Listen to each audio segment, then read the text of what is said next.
Bram Stoker's Dracula, Chapter 23, Dr. Seward's Journal, October 3rd. The time seemed terrible long whilst we were waiting for the coming of Godalming and Quincey Morris. The professor tried to keep our minds active by using them all the time.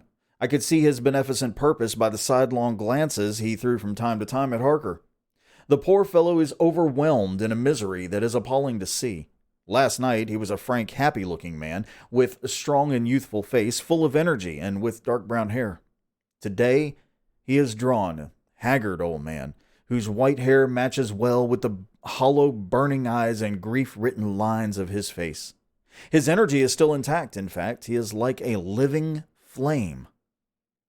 This may yet be his salvation, for, if all go well, it will tide him over the despairing period. He will then, in a kind of way, wake again to the realities of life. Poor fellow, I thought my own trouble was bad enough, but his... The professor knows this well enough and is doing his best to keep his mind active. What he had been saying was, under the circumstances, of absorbing interest. So well as I can remember, here it is. I have studied over and over since they came into my hands all the papers relating to this monster, and the more I have studied, the greater seems the necessity to utterly stamp him out. All through there are signs of his advance, not only of his power, but of his knowledge of it. As I stated from the researches of my friend Arminius of Budapest, he was in life a most wonderful man, a soldier, statesman, and alchemist, which latter has the highest development of the science knowledge of his time. He had a mighty brain, a learning beyond compare, and a heart that knew no fear and no remorse. He dared even to attend the Scholomance, and there was a branch of knowledge of his time that he did not essay. Well, in him the brain power survived the physical death, though it would seem that memory was not all complete. In some faculties of mind he has been and is only a child, but he is growing. And some things that were childish at the first are now of man's stature. He is experimenting and doing it well, and if it had not been that we had crossed his path, he would be yet, and may be yet if we fail, the father or furtherer of a new order of beings whose road must lead through death and not life. Harker groaned and said, "And this is all arrayed against my darling. But how is he experimenting? The knowledge may help us defeat him." He has all along since his coming been trying his power, slowly but surely. That big brain, child brain of his is working.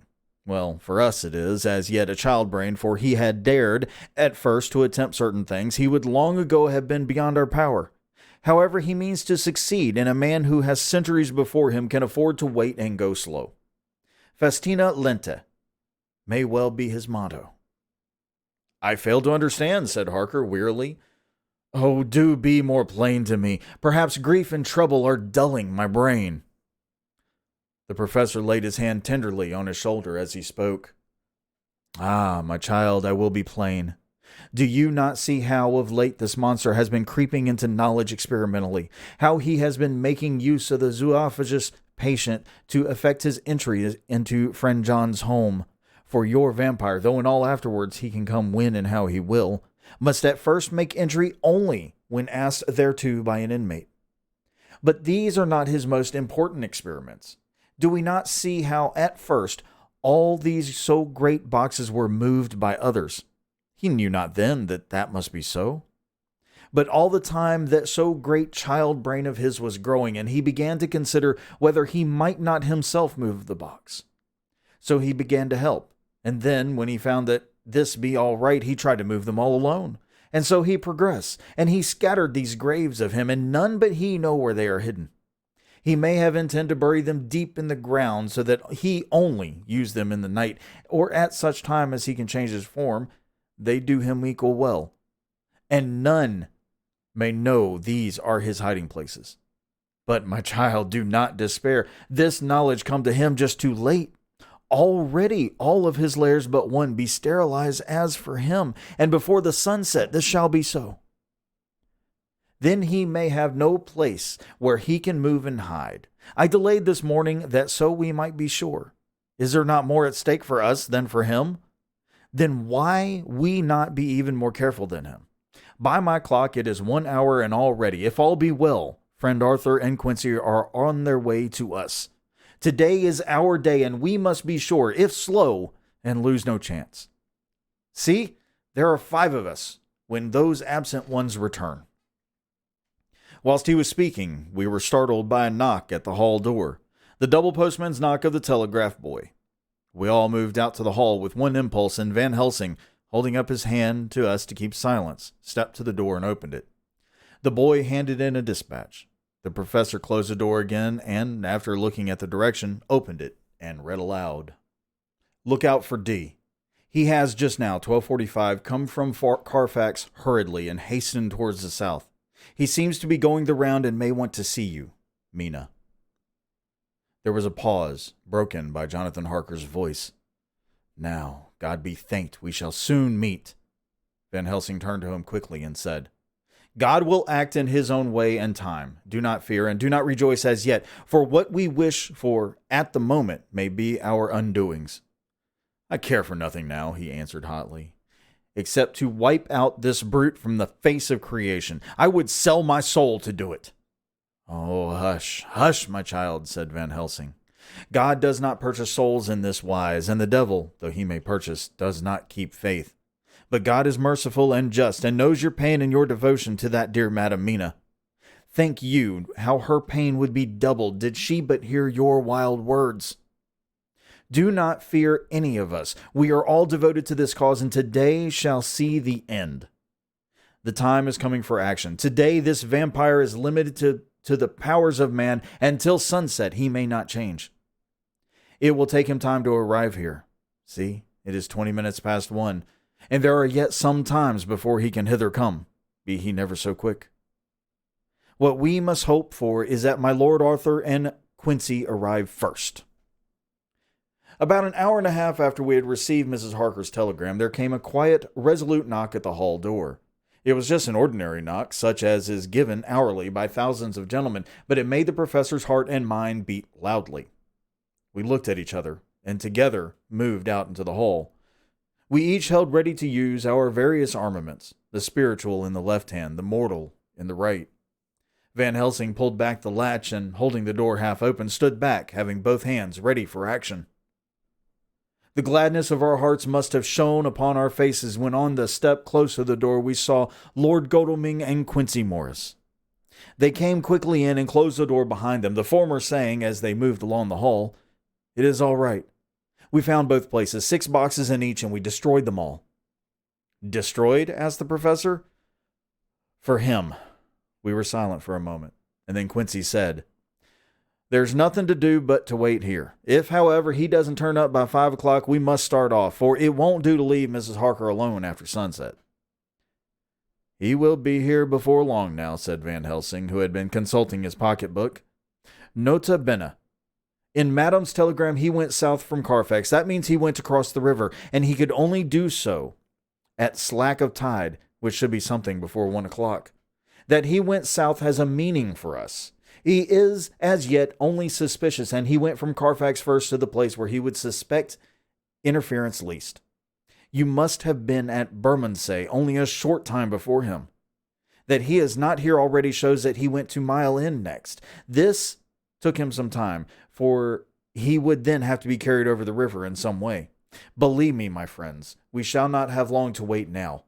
We should have ready some plan of attack, so that we may throw away no chance. Hush, there is no time now. Have all your arms. Be ready. He held up a warning hand as he spoke, for we could all hear a key softly inserted in the lock of the hall door. I could not but admire, even at such a moment, the way in which a dominant spirit asserted itself. In all our hunting parties and adventures in different parts of the world, Quincy Morris had always been the one to arrange the plan of action, and Arthur and I had been accustomed to obey him implicitly. Now the old habit seemed to be renewed instinctively. With a swift glance around the room, he at once laid out our plan of attack, and without speaking a word, with a gesture, placed us each in position. Van Helsing, Harker, and I were just behind the door, so that when it was opened, the professor could guard it, whilst we two stepped between the incomer and the door. Godalming behind and Quincy in front stood just out of sight, ready to move in front of the window. We waited in a suspense that made the seconds pass with nightmare slowness. The slow and careful steps came along the hall. The Count was evidently prepared for some surprise. At least he feared it. Suddenly, with a single bound, he leaped into the room, winning a way past us before any of us could raise a hand to stay him. There was something so panther-like in the movement, something so unhuman that it seemed to sober us all from the shock of his coming. The first to act was Harker, who, with a quick movement, threw himself before the door leading into the room in the front of the house. As the Count saw us, a horrible sort of snarl passed over his face, showing the eye teeth long and pointed, but the evil smile as quickly passed into a cold stare of lion-like disdain. His expression again changed as, with a single impulse, we all advanced upon him. It was a pity that we had not somehow better organized plan of attack, for even at the moment I wondered what we were to do. I did not myself know whether our lethal weapons would avail us anything. Harker evidently meant to try the matter, for he had ready his great kukri knife and made a fierce and sudden cut at him. The blow was a powerful one. Only the diabolical quickness of the Count's leap back saved him. A second less, and the trenchant blade had shorn through his heart. As it was, the point just cut the cloth of his coat, making a wide gap, whence a bundle of banknotes and a stream of gold fell out. The expression of the Count's face was so hellish that for a moment I feared for Harker, though I saw him throw the terrible knife aloft again for another stroke. Instinctively, I moved forward with a protective impulse, holding the crucifix and wafer in my left hand. I felt a mighty power fly along my arm, and it was without surprise that I saw the monster cower back before a similar movement made spontaneously by each one of us. It would be impossible to describe the expression of hate and baffled malignity, of anger and hellish rage, which came over the Count's face. His waxen hue became greenish-yellow by the contrast of his burning eyes, and the red scar on the forehead showed on the pallid skin like a palpitating wound. The next instant, with a sinuous dive, he swept under Harker's arm ere his blow could fall, and grasping a handful of the money from the floor, dashed across the room, threw himself at the window. Amid the crash and glitter of the falling glass, he tumbled into the flagged area below. Though the sound of the shivering glass, I could hear the ting of the gold as some of the sovereigns fell onto the flagging. We ran over and saw him spring unhurt from the ground. He, rushing up the steps, crossed the flagged yard and pushed open the stable door. There he turned and spoke to us. "You think to baffle me. You, with your pale faces all in a row like sheep in a butcher's. You shall be sorry yet, each one of you. You think you have left me without a place to rest, but I have more. My revenge is just begun. I spread it over centuries, and time is on my side. Your girls that you all love are mine already. And through them you and others shall yet be mine, my creatures, to do my bidding and to be my jackals when I want to feed." Bah! With a contemptuous sneer, he passed quickly through the door, and we heard the rusty bolt creak as he fastened it behind him. A door beyond opened and shut. The first of us to speak was the professor, as, realizing the difficulty of following through the stable, we moved toward the hall. "We have learnt something. Much. Notwithstanding his brave words, he fears us. He fear time. He fear want. For if not, why he hurries so? His very tone betray him, or my ears deceive. Why take that money? You follow quick. You are hunters of wild beasts and understand it so. For me, I make sure that nothing here may be of use to him, if so that he return." As he spoke, he put the money remaining into his pocket, took the title deeds in the bundle as Harker had left them, and swept the remaining things into the open fireplace, where he set them to fire with a match. Godalming and Morris had rushed out into the yard, and Harker had lowered himself from the window to follow the Count. He had, however, bolted the stable door, and by the time they had forced it open, there was no sign of him. Van Helsing and I tried to make inquiry at the back of the house, but the mews was deserted, and no one had seen him depart. It was now late in the afternoon, and sunset was not far off. We had to recognize that our game was up. With heavy hearts, we agreed with the professor when he said, Let us go back to Madam Mina. Poor dear Madam Mina. All we can do just now is done. And we can there at least protect her. But we need not despair. There is but one more earth box, and we must try to find it. When that is done, all may yet be well. I could see that he spoke as bravely as he could to comfort Harker. The poor fellow was quite broken down. Now and again he gave a low groan which he could not suppress. He was thinking of his wife. With sad hearts we came back to the house, where we found Mrs. Harker waiting us, with an appearance of cheerfulness which did honor to her bravery and unselfishness. When she saw our faces, her own became as pale as death. For a second or two her eyes were closed as if she were in secret prayer, and then she said cheerfully, "I can never thank you all enough. Oh, my poor darling." As she spoke, she took her husband's gray head in her hands and kissed it. "Lay your poor head here and rest it. All will yet be well, dear. God will protect us, if he so will it, in his good intent." The poor fellow groaned. There was no place for words in his sublime misery. We had a sort of perfunctory supper together, and I think it cheered us all up somewhat. It was perhaps the mere animal heat of food to hungry people, for none of us had had anything to eat since breakfast, or the sense of companionship may have helped us. But anyhow, we were all less miserable and saw the morrow as not altogether without hope.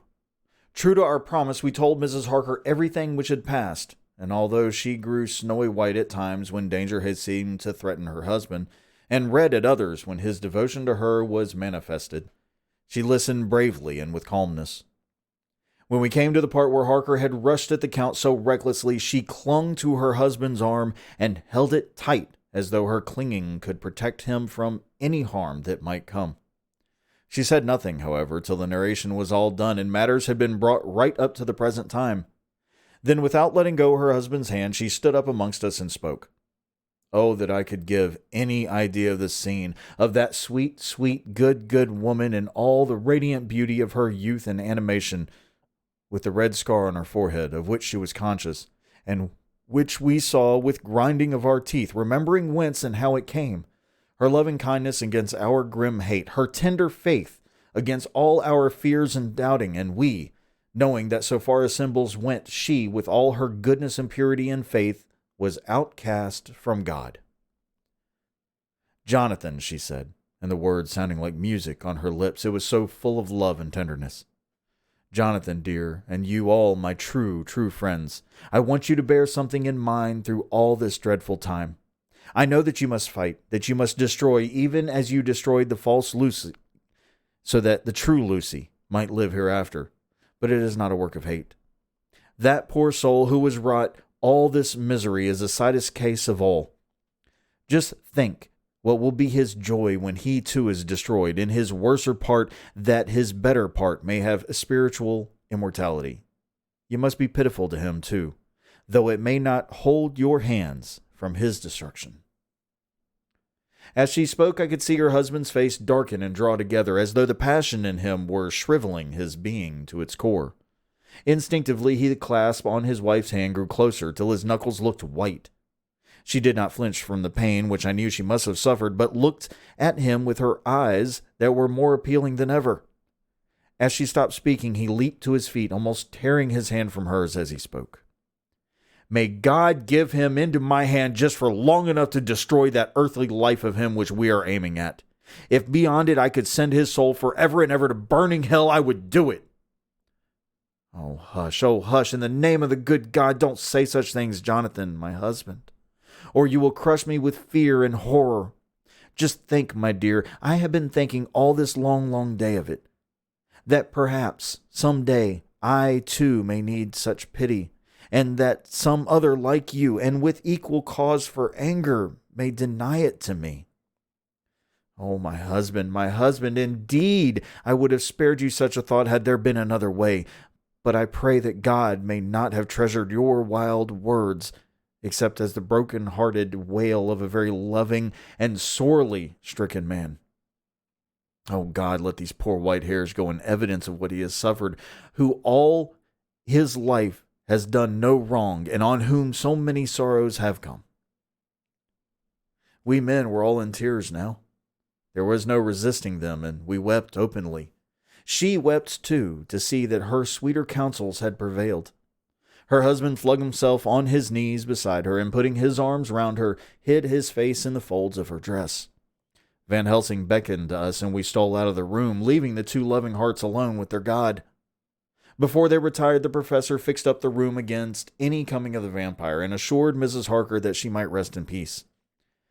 She tried to school herself to the belief, and manifestly for her husband's sake, tried to seem content.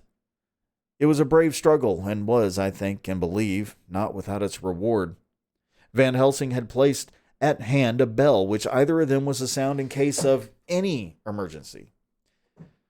When they had retired, Quincy, Godalming, and I arranged that we should sit up, dividing the night between us, and watch over the safety of the poor stricken lady. The first watch falls to Quincy, so the rest of us shall be off to bed as soon as we can. Godalming has already turned in, for his is the second watch. Now that my work is done, I too shall go to bed. Jonathan Harker's Journal, October 3rd and 4th, close to midnight. I thought yesterday would never end. There was over me a yearning for sleep, and some sort of blind belief that to wake would be to find things changed, and that any change must now be for the better. Before we parted, we discussed what our next step would be, but we could arrive at no result. All we knew was that one earth box remained, and that the Count alone knew where it was. If he chooses to lie hidden, he may baffle us for years, and in the meantime the thought was too horrible. I dare not even think of it now. This I know, that if ever there was a woman who was all perfection, that one is my poor, wronged darling. I love her 1,000 times more for her sweet pity of last night, a pity that made my own hate of the monster seem despicable.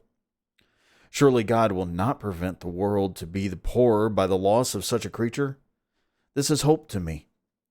We are all drifting reefwards now, and faith is our only anchor. Thank God.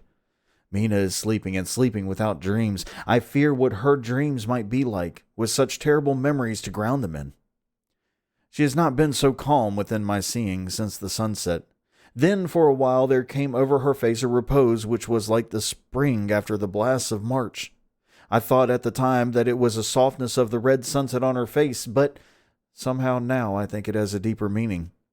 I am not sleepy myself, though I am weary to death.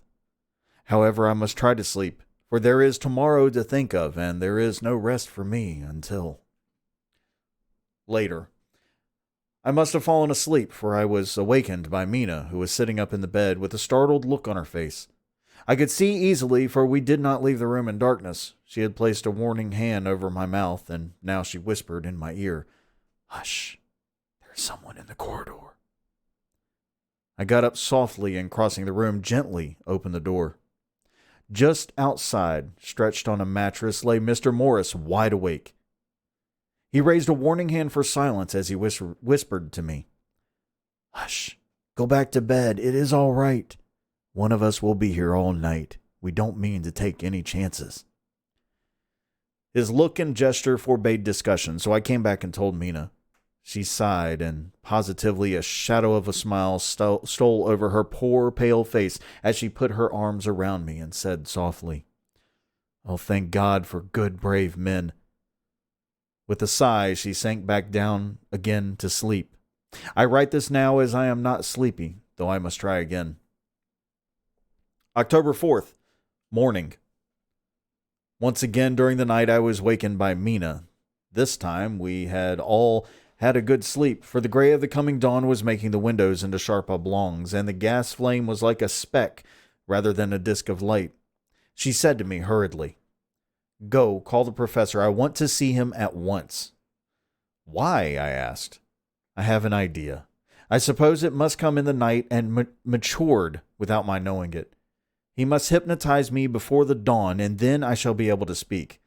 Go quick, dearest. The time is getting close." I went to the door. Dr. Seward was resting on the mattress, and seeing me, he sprang to his feet. "Is anything wrong?" he asked, in alarm. "No," I replied, "but Mina wants to see Dr. Van Helsing at once." "I will go," he said, and hurried into the professor's room. In 2 or 3 minutes later, Van Helsing was in the room in his dressing gown, and Mr. Morris and Lord Godalming were there with Dr. Seward at the door asking questions. When the professor saw Mina, a smile, a positive smile, ousted the anxiety of his face. He rubbed his hands as he said, "Oh, my dear Madam Mina, this is indeed a change. See, friend Jonathan, we have got our dear Madam Mina, as of old, back to us today." Then, turning to her, he said cheerfully, "And what am I to do for you? For at this hour you do want me for nothings." "I want you to hypnotize me," she said. "Do it before the dawn, for I feel that then I can speak and speak freely. Be quick, for the time is short." Without a word, he motioned her to sit up in bed. Looking fixedly at her, he commenced to make passes in front of her, from over the top of her head downward, with each hand in turn. Mina gazed at him fixedly for a few minutes, during which my own heart beat like a trip hammer, for I felt that some crisis was at hand. Gradually her eyes closed, and she sat stock still. Only by the gentle heaving of her bosom could one know that she was alive. The professor made a few more passes and then stopped, and I could see that his forehead was covered with great beads of perspiration. Mina opened her eyes, but she did not seem the same woman. There was a faraway look in her eyes, and her voice had a sad dreaminess, which was new to me. Raising his hands to impose silence, the professor motioned to me to bring the others in. They came on tiptoe, closing the door behind them, and stood at the foot of the bed, looking on. Mina appeared not to see them. The stillness was broken by Van Helsing's voice speaking in a low, level tone, which would not break the current of her thoughts. "Where are you now?" The answer came in a neutral way. "I do not know. Sleep has no place it can call its own." For several minutes there was silence. Mina sat rigid, and the professor stood staring fixedly at her. The rest of us hardly dared to breathe. The room was growing lighter. Without taking his eyes from Mina's face, Dr. Van Helsing motioned me to pull up the blind. I did so, and the day seemed just upon us. A red streak shot up, and a rosy light seemed to diffuse itself through the room. On the instant, the professor spoke again. "Where are you now?" The answer came dreamily, but with intention, as though she were interpreting something. I have heard her use the same tone when reading shorthand notes. "I do not know. It is all strange to me." "What do you see?" "I can see nothing. It is all dark." "What do you hear?" I could detect a strain in the professor's patient voice. "The lapping of water. It is gurgling by, and little waves leap. I can hear them on the outside." "Then you are on a ship?" We all looked at each other, trying to glean something each from the other. "We were afraid to think." The answer came quick. "Oh, yes." "What else do you hear?" "The sound of men stamping overhead as they run about. There is the creaking of a chain, and the loud tinkle as the check of the capstan falls onto the ratchet." "What are you doing?" "I am still. Oh, so still. It is like death." The voice faded away into a deep breath, as of one sleeping, and the open eyes closed again. By this time the sun had risen, and we were all in the full light of day. Dr. Van Helsing placed his hands on Mina's shoulders and laid her head down softly on her pillow. She lay like a sleeping child for a few moments, and then, with a long sigh, awoke and stared in wonder to see us all around her. "Have I been talking in my sleep?" was all she said. She seemed, however, to know the situation without telling, though she was eager to know what she had told. The professor repeated the conversation, and she said, "Then there is not a moment to lose. It may not be late yet." Mr. Morris and Lord Godalming started for the door, but the professor's calm voice called them back. "Stay, my friends.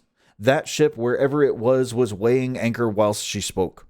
There are many ships weighing anchor at the moment in your so great port of London. Which of them is it that you seek?